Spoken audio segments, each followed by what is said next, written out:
Kami dari kelompok 3 ingin menyampaikan kesimpulan dari percobaan interferensi gelombang, yaitu gelombang yang mempunyai arah gerak yang sama akan menguatkan gelombang yang satu dengan lainnya.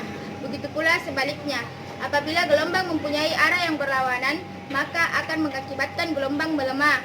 Apabila amplitudo dan frekuensi sama, maka gelombang akan mati.